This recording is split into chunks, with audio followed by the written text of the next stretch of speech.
бәріне үлгеруге болады. Егер сенде мысалға сабақ болса, сабақтан кейін тренировка болса, тренировкадан кейін жұмыс болса, жұмыстан кейін үйге барып бірден істеу керек болса, қалай бәріне үлгеруге болады, досым? Бүгін біз дәл осы туралы айтатын боламыз. Ендеше бастамас бұрын міндетті түрде арнаға тіркеліп кетіңіздер. Бұл видеоны достарыңызға таратыңыздар. Олар да үлгерсін, олар да өздеріне уақыт арнасын. Және де видеоға лайк басуды ұмытпаңыздар.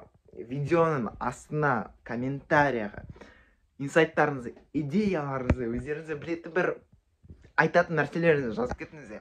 Бұл болашақ мұғалімнің арнасы. Ендеше кеттік достар, бастаймыз. Бүгін мінекей осындай фонда кітаптар тұрған жерде лайв форматта жүргізетін боламыз. Ендеше кеттік, бастаймыз. Сонымен қалай бәріне үлгеруге болады? Бұл заң, қазір заң айтамын, яғни үлгеруге байланысты заң айтамын. Бұл заң саморазвитие бағытындағы ең көп айтылатын, ең бір базалардың бірі, базовый нәрселердің бірі. Бұл заң 20-80 қағидасы. Паретто заңы. Паретто заңы 20-80 қағидасы ол нені білдіреді? Сенің 20% жұмысын 80% нәтижені береді. Сенің 20% жұмысын 80% нәтижені береді. Мысалға сен бір компанияның бастығысың. Солай елестеткен дұрыс. Сен бір компанияның бастығысың.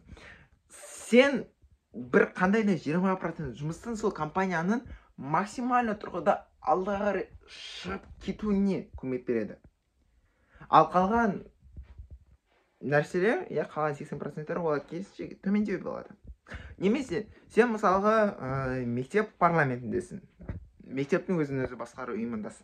Сол жерде сенің жұмысын 80% нәтижені береді. Ал кейбір басқа парламент мүшелері ол азақ қана 1% алады. Түсінікті деп ойлаймын. Енді біз адамдар көбінесе қарапайым халық дейміз бе, қалай айтамыз? Көбінесе біз керісінше 80% жұмысымыз 20% нәтижені беріп жатады. Мысалы, миллионермен салыстырайықшы, қарапайым халық жұмыс жасайтын адамдар миллионермен салыстырайық. Миллионерлердің күніне 4 сағат жұмыс жасайды, олар өте көп ақша табады. Ал қарапайым халық болса, олар күніне 10-11 сағат, бірақ табатын табысы аздау болып келеді. Сондықтан да саған дәл осы методиканы қалай енді өзіміздің өмірімізге қолдана аламыз? Сен қалай өз өміріңе қолдана аласың? Қара, саған керегі біріншіден нақты мен үшін не нәрсе маңызды екенін білу. Яғни мен үшін, сен үшін не нәрсе маңызды екенін білу. Мысалы, сен үшін, біз үшін, жалпы студенттер үшін, әсіресе мектеп оқушылары үшін, біз үшін ең маңыздысы ол білім алу,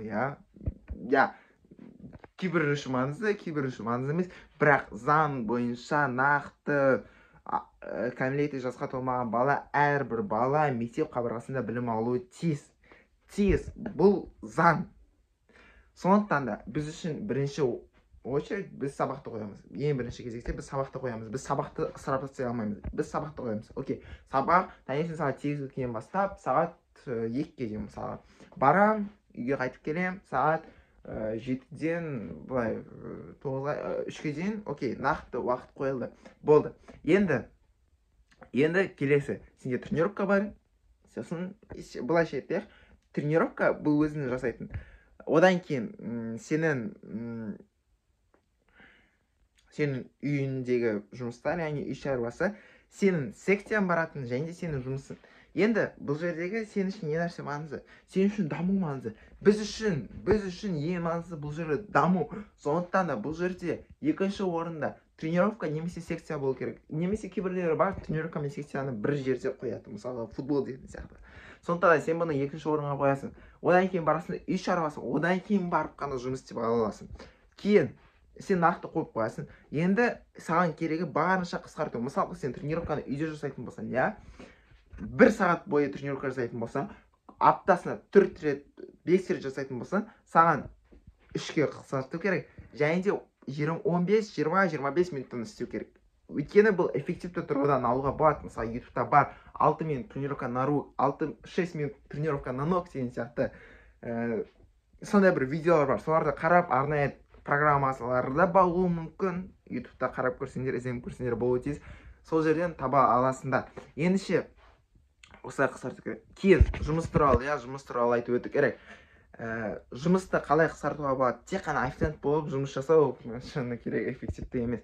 Оның орнына басқа да жұмыстар бар. Мысалы фриланспен айналысуға болады. Мысалы тағы да басқа да бір істермен айналысып, сүйікті іс арқылы ақша табуға болады. Бірақ ең бастысы бұл жерде қалай?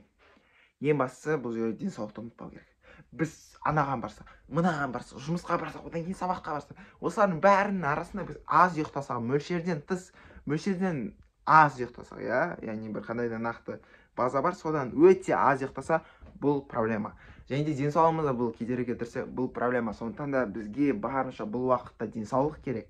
Жалпы адам үшін денсаулық керек. Және де екіншісі өзімізге уақыт арнауымыз керек. Міндетті түрде өзімізге бір демалуға дегенде телефонға шығып отыру емес, ол табиғатта серуендеп келу, өз-өзіңді дамыту, кітап оқуға бір уақыт арнау керек. Осыны ұмытпау керек, достар. Ендеше пайдалы болса, міндетті түрде бағанағы айтқандай тіркеліп кет, бұл видеоны достарына тарат, және де менің Instagram әлеуметтік желіме тіркеліп кет, ссылкасы описанияда. Ендеше кеттік, достар.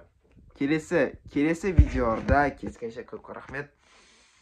Бәріне үлгеріп жүрейік.